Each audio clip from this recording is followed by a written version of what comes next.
সমুদ্রের নিচে কি আছে? বন্ধুরা, আপনাদের সামনে দুটি পিকচার আছে, যেখানে আমরা মহাশূন্যে 93 বিলিয়ন লাইট ইয়ার্স পর্যন্ত আমাদের অবজারভেবল ইউনিভার্সকে জানার চেষ্টা করছি।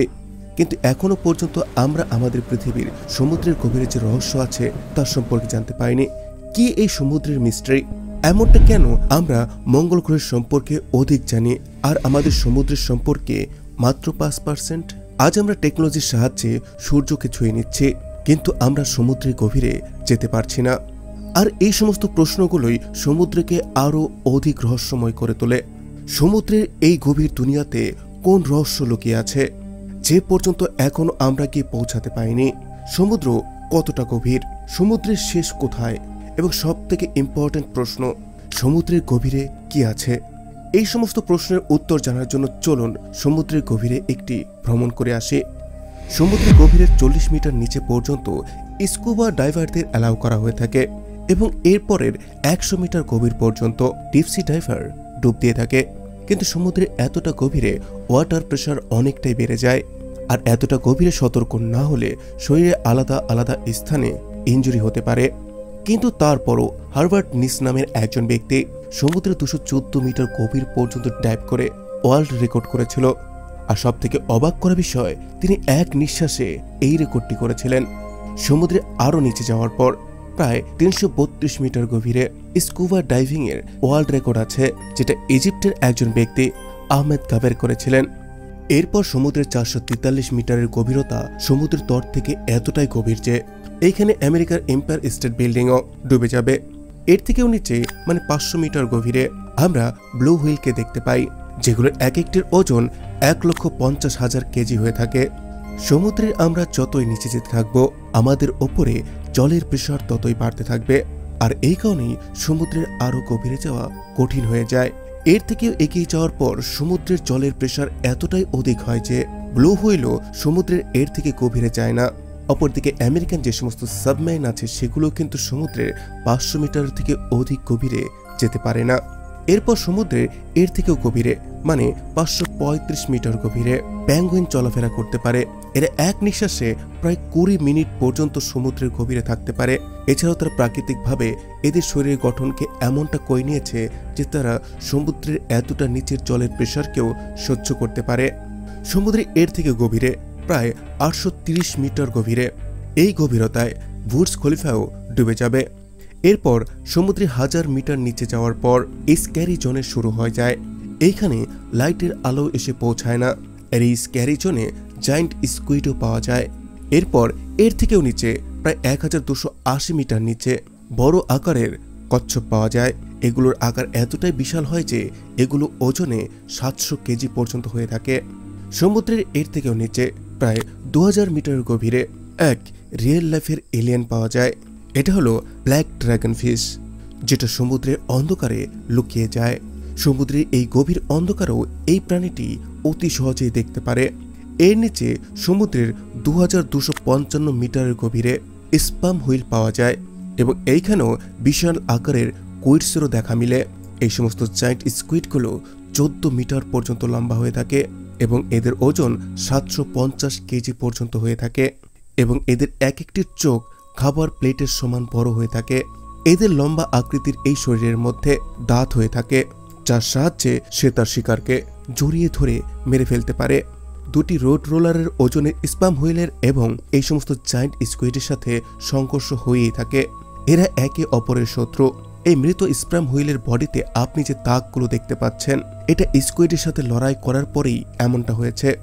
সমুদ্রে এর থেকেও নিচে যাওয়ার পর মানে 3800 মিটার গভীরে আমরা টাইটানিকের ধ্বংসাবশেষ আজও দেখতে পাই। তারপর সমুদ্রের 4000 মিটার গভীরে সমুদ্রের ওই অংশ শুরু হয় যেটাকে আভেসাল জোন বলা হয়ে থাকে। এখানে ভাইপার ফিশ এবং অ্যাঙ্গেল ফিশের মতো অদ্ভুত সব প্রাণী বসবাস করে। জলের গভীরে অ্যাঙ্গেলার ফিশকে নেচার একটি এমন টর্চ দিয়েছে যার সাহায্যে অতি সহজেই সে দেখতে পারে। সমুদ্রে এই অন্ধকারে থাকা বাকি সব জীবের শরীরেও এই ধরনের লাইট হয়ে থাকে, যেটাকে বায়োলিউমিনেন্স বলা হয়ে থাকে। আর এই লাইট ইনফ্রারেড হয়ে থাকে, যেটা আমরা খালি চোখে দেখতে পারবো না। এরপর সমুদ্রের 4781 মিটার গভীরে ওয়ার্ল্ড ওয়ার 2 ধ্বংস হয়ে যাওয়া ব্যাটেল শিপগুলোকে আমরা দেখতে পাবো।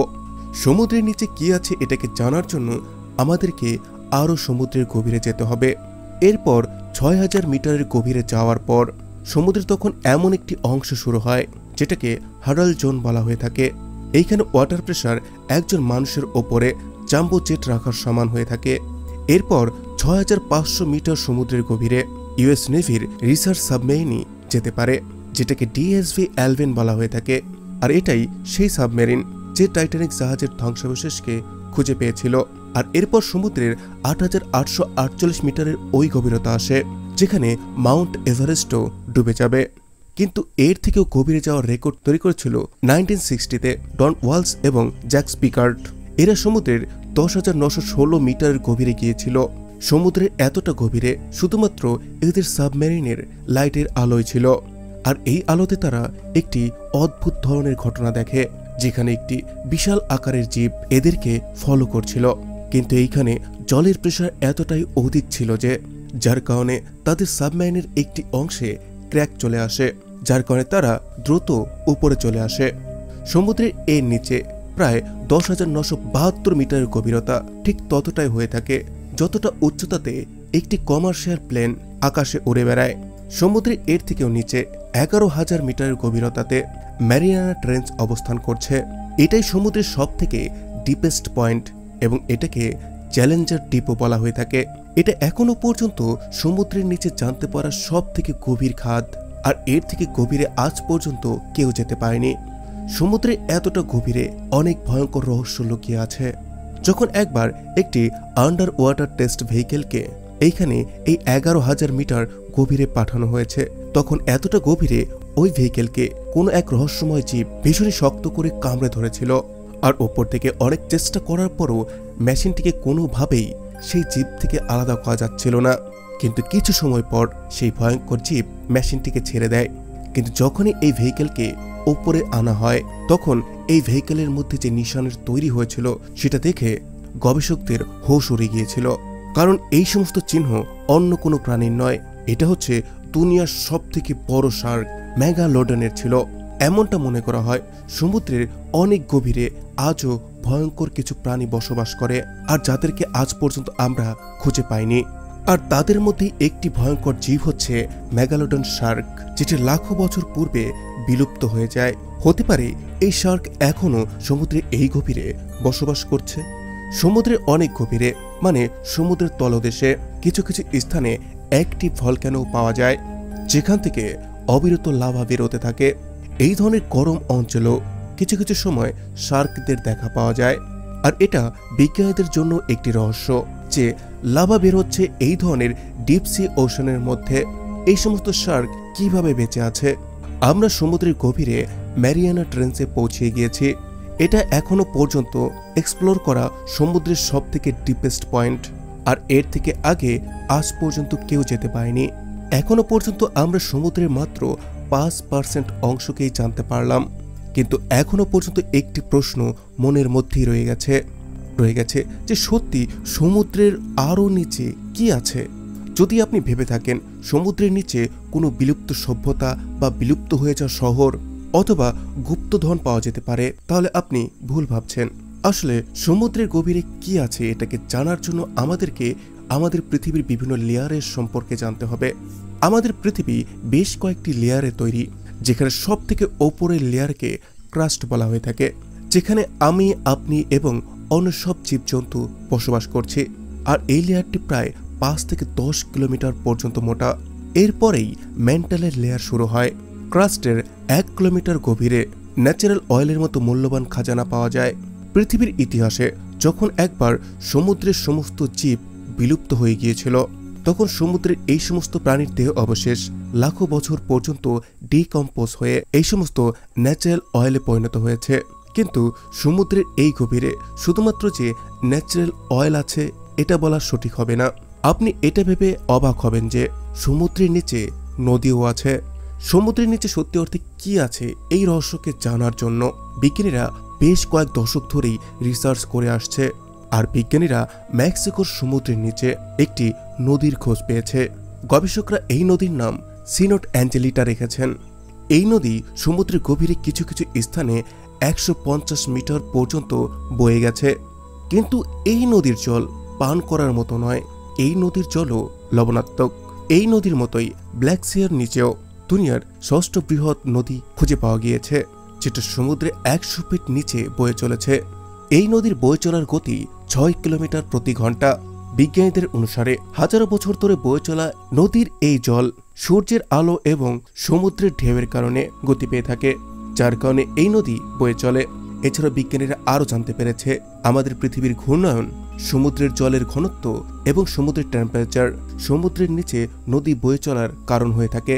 এছাড়াও সমুদ্রের সূর্যের আলো আলাদা আলাদা স্থানে আলাদা আলাদা টেম্পারেচারের তৈরি করে। আর সেই সাথে পৃথিবীর লাগাতার হওয়া রোটেশনের কারণে সমুদ্রে ছোট ছোট ওয়াটার কারেন্টের তৈরি হয়। আর এর কারণেও সমুদ্রের নিচে নদী বয়ে চলে থাকে।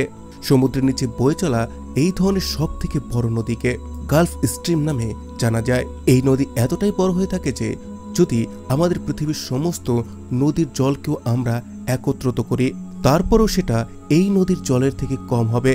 এই ধারাতে বয়ে চলা জলকে মহাশূন্যে থাকা স্যাটেলাইটের দ্বারা সহজেই দেখা যায়। বন্ধুরা, সমুদ্রের নিচে কি আছে সেই রহস্য সমুদ্রের বাকি 95% অংশে লুকিয়ে আছে। আর আমরা জানি এখনো পর্যন্ত আমরা শুধুমাত্র সমুদ্রের 5% অংশকেই এক্সপ্লোর করেছি। আর এই কারণে সমুদ্রের দুনিয়া এখনো পর্যন্ত আমাদের কাছে রহস্যময়ী রয়ে গেল। বিজ্ঞানীদের অনুসারে সমুদ্রের গভীরে এখনো পর্যন্ত আমরা বেশ কিছু রহস্যময় বিচিত্র আকারের এলিয়ান জীবেরও খোঁজ পেতে পারি। এছাড়াও সমুদ্রের নিচে বেশ কিছু নতুন অয়েল রিসোর্সেস এবং মিনারেল এক্সেট্রাও মজুদ হতে পারে, যেগুলো আমাদেরকে আর্থিক দিক থেকে শক্তিশালী করতে পারে। সেই সাথে সমুদ্রের নিচে কিছু প্রাচীন সভ্যতারও অবশেষ আছে, যেগুলোর কিছুর আমরা সন্ধান পেয়েছি আর কিছুর আজ পর্যন্ত সন্ধান পাইনি। এখন আপনার কি মনে হয় সমুদ্রের বাকি 95% অংশে আর কি থাকতে পারে? আমাকে অবশ্যই কমেন্টে জানাবেন। ভিডিওটি ভালো লাগলে লাইক, কমেন্ট, শেয়ার করুন। Thanks for watching. Take care. Bye by.